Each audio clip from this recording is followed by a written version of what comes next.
Hey, I'm Alex Radcliffe from Board Game Co, and today I'm doing a bit of a roundup review of 6 different escape room / detective style games.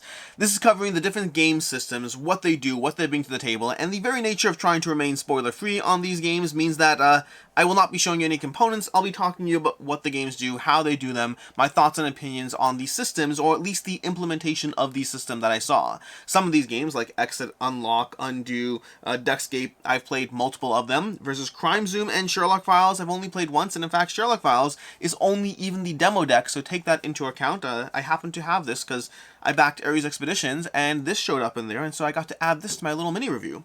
But with that said, let's go ahead and dive into these games. What are Exit and what are escape room style games and detective style games? Well, they're two different genres that share a lot of overlap, but the general idea is they provide a bit of a story in a box with a degree of puzzles to solve, and then depending on whether it's more of an escape room versus more of a detective game, they have different ways that they approach that engine. Detective games, or I should say escape room games, fall more into the Exit and Unlock category. Those give you a puzzle to solve that has a story behind it, but it's more focused on solving basic logic puzzles as far as different ways things go together, different ways you combine that thing you found here and this thing you found there. It's similar to going through an escape room in real life, but ultimately it's in a box instead, giving you that puzzle and series of puzzles and everything else all wrapped up in a little quick cheap game. Past that, we have detective-style games, which tend to fall a bit more into the genre of there's a specific story of what happened, and it's up to you to figure out what is that story, what happened, what is actually going on behind the veil of what you actually see in the game. The two genres have a lot of overlap. Inherently, they are about solving a puzzle. Just one is a bit more focused on narrative and seeing things, and as opposed to the others more about literally going through a procedural step of solve this to get to that, to solve this to get to that, as you go through the puzzles. Now with that said, let's go ahead and talk about these. I've done some coverage of these in the past. I've covered the Exit Advent Calendar. I've covered the Suspects game, which is more of a detective line. So I've covered games like this in the past, and I'm sure I'll cover many of these like this in the future. There are so many out there. There are so many ever since, I think, Exit and Unlock popularized the genre. But then from there, we've seen an absolute ton of just different games in the genre, both continue to put out new Exits, new Unlocks, new Crime Zooms, new Deckscapes, new everything, but also more different things, each with their own twist on the genre. But with that, let's go ahead and dive into these. Let's go ahead and start off with Sherlock Files. The Sherlock Files, and again, this is the promo deck, this is a demo deck, it's not the full game experience, but assuming it is indicative of the game experience, the Sherlock Files is from Indie Boards and Cards, and this is a game in which you basically have a sequence of cards you're going to be going through. In fact, this is probably most similar to Deckscape, or also, Crime Zoom as well, as far as the way they are handled. But effectively, you have a deck of cards that you're going through, where if you're playing it solo, you have 6 cards. If you're playing with other players, you each have 3 cards, and then you have to go through a sequence of kind of playing cards down that you think have to do with the case, and then playing cards down so you can discuss with other players, or if you're playing solo, to just go into your tableau where you can see those cards, then continue drawing back up to your hand size, but then ultimately you have to discard a certain amount of cards in the game in order to win, and many of the cards count against you in the sense that they aren't relevant to the case. And if they're not relevant to the case, and if you play them into the center tableau, you will lose a point for each of those cards. So you have a puzzle, you have a situation, you have whatever's going on. Let's make up something right now. We have someone got murdered, and you're trying to figure out what's going on. And you start drawing cards into your hand, and you have a card that might have a picture of a cell phone with some information on it. You might have a card that has someone's schedule that day. You might have a card that has, some items about things that happened at the scene of the murder. And it's up to you to try to play cards down into the tableau, which if they don't help you in the case, they count against your score.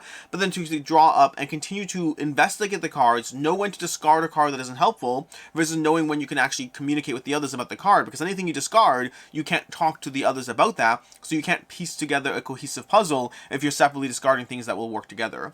Throughout the course of doing this, you eventually, ideally, come up with a cohesive narrative of what happened. But here's the trick about these. There's still a puzzle going on here. You can go through every single card in this deck and simply read it out, and you'd still have to think through how they all fit together, and what is the story that it tells, and how does it all make sense as you go through it. Overall, I enjoyed my play of the demo deck of the Sherlock Files. I like the fact that it gave me something to solve, and then at the end of it, you have to go through a series of questions, answering those questions. That, combined with the unnecessary cards, are going to be your score, and then it gives you the actual full situation, referencing the cards along the way that hint to that information. I enjoyed my play of this. I like the system. I like the fact that I felt like I got to see the information. I like the fact that the story it told seemed cohesive and it seemed to make sense, and For the most part, I felt rewarded for piecing together clues, and occasionally I felt kind of like, hey, I don't know if I would have necessarily pieced to that and that together as I went through it, but overall, I thought it was a solid game. Definitely falls into more of the detective genre, which I personally prefer the escape room genre more than the detective genre, but I like my play of this. I'm not going to rate this one at all because this was a demo deck. I don't feel comfortable giving a rating on it. I'll say I enjoyed it and would happily play more in the series. From there, we have, let's go to Crime Zoom. Crime Zoom is going to be a very similar genre as far as piecing together cards that tell a cohesive story. It's not that dissimilar. The main difference between Crime Zoom and Sherlock Files is the way Crime Zoom has you kind of referencing one card leading to another. So Sherlock Files literally has you shuffle up the deck, and then you get cards in a disparate order, in a random order, and how you choose to progress through that is just the luck of the draw, so to speak. So they all kind of work together, but they're all separate pieces of information. In Crime Zoom, on the other hand, each thing you have from the starting card and from the way you go through it will lead itself to other pieces along the way. But past that, it's the same basic idea. Past that, there's a story to go through, and there's a series of questions to answer, and it tells a case of what happened. In this case, we have the Birds of Ill Omen. I'm trying to remember what this one was. I played through, I think, two of these. Yes, I played that. I've either played through one of these or two of these, I'm not sure. But either way, it has a sequence of you go through the cards that each lend itself to one another. So you see something behind the garbage can and you pick it up, and now you can choose whether to go to this card or that card. You have both these cards entering play. And as you go through cards, same basic idea is happening as you go through the story. I would say that, and my coverage of this is less in-depth because the core system that is relevant to all three of these games you've seen in this system. They just have different ways of introducing you to the cards along the way, but the core idea is you get introduced to cards, they tell a story, you answer a series of questions, and then you have a answer as far as how well you did in the case based on how well you answer the questions. Crime Zoom, I found the stories, the way the cards sequence together, I found them less inherently compelling. I found it that I liked the system, I enjoyed it, I enjoyed going through the puzzles, but I found that the way you can go from one card to the next, it was a little bit all over the place and didn't as cohesively tell an obvious story. There were ways along the way that you definitely had pieces of information, but for me, and I don't know if it's the specific stories, one of the problems with this series and rating this genre is that any individual one might give you a better experience than a different one. For me, Crime Zoom, I enjoyed my plays of it, but something about it felt less smooth compared to the Sherlock Files, in a way that I liked it. I'd play them again, but I wasn't overly entranced with them. From there we have Deckscape, which I like Deckscape for a variety of reasons. First of all, is Deckscape gives it to you similarly to, well, different than both of these games. The way you get introduced to the information in Deckscape is through a series of cards that you pull off in a progressive order. There's an actual order to the deck, and you're pulling off cards, and the cards, through the way you pull cards off the deck, tell the story of events happening along the way. But starting off the bat, before any of that happens, and again, I can't speak for all Deckscapes, so I'm not sure if this is true for all of them or the ones I've played through, but starting off the bat, you get a little bit of a 3D thing that you set up in the box. You get to set up certain cards that set an actual crime scene in place that you can look at in different ways and different angles, and that already sets the scene nicely as far as giving you a little bit more of a, ooh, something's going on in the scene here. It's not purely my imagination or purely looking at a card, but there's an actual room that's being created that we can start looking through. From there, the way cards are added to the game are both giving you information, but also indicate a degree of progression of time as you go through the system. So as you start gathering cards, and it has the same kind of system as the Sherlock Files, where you have to be mindful of, you have to discard some cards, but you have to play other cards. You have to try to think through which cards are going to be relevant or not as you go through the systems, and so that gives you that very similar puzzle, but unlike the Sherlock Files, they're not random, it's a very specific procedure, and as you go through the deck, things are going to happen. The scene will change, events will happen, people will be running around, you'll find new information, the commissioner will call you, whatever kinds of things are happening along the way. To me, this has been my favorite of these three, and all three of these, like I said already, are doing a very similar system as far as the general idea of a case and answers and all that. When you get to the end of Deckscape, similar to these, you'll go through a series of questions, you'll get a system of what actually happened, and I think I've played through one or two Deckscapes, I'm not entirely sure, and both of them I felt like the story felt well done, and the things I got right, I felt like I had earned, and the things I got wrong, I felt like, oh, either I didn't see that card, or alternatively, I felt like I could have guessed or known better based on the information presented. For me, so far, Deckscape gives me all the things that work about the Sherlock Files, but that sense of time and a story that's going on and things are happening as you go through it, I like that, and I also like the 3D kind of initial setup. It pulled me more into the system. I've overall liked Deckscape so far. From there, we have Undo. Undo, oh, and rating-wise, Crime Zoom, I'd say Crime Zoom for me has been a 3 out of 5. I've enjoyed it, but I haven't felt overly compelled to go back to it. Deckscape for me, this one's a 3.5 out of 5. I've liked Deckscape a lot, and it's given me that sense of going through that adventure, and again, the extra elements really pull me in, so 3.5 out of 5. And then we have Undo, which to me had a lot of promise, but ultimately lets me down a little bit. You see, Undo is about the idea that a crime has happened, and it's now your job to time travel through time in order to fix that crime, which as a premise sounds immensely compelling. In practice, though, the Undo system really just has a crime has been committed, and now it's up to you to go through this sequence of time and to slowly have the situation where I have a visitor here, so give me 1 second. Rafiki, I'm middle of filming a video, so you're gonna have to go upstairs, bud. There's nothing. The light is not off. The light is not off because I forgot to turn the light on. Oh. Can you go upstairs? No, I'll watch Buzz Lightyear. You want to watch Buzz Lightyear? Okay, how about this? Can I finish my video and then you watch Buzz Lightyear? Okay, so Undo, as I was saying, in Undo, what you have is you have a sequence of cards that go through a bit of a crime that has been committed, something that's happened, and it's up to you to pick a card at a point in time where you'll have information revealed. Those are games. They are games, but I'm in the middle of talking to the camera. Can I finish talking to the camera? Okay. So in the game, you're going to be picking the cards in the point in time, and with that point in time, what you're going to do is you're going to have a bit of a choice you can make as far as how you think you can influence the sequence of events. And then depending on what the end result is, you either helped influence the events positively or you didn't, depending on what you chose. So as you piece together pieces of information, you know that, you might have figured out that that advisor is actually not really helping them. They're out against their best interests. And so maybe you slip that advisor some poison and you get a +2 score because you affected the advisor in some way.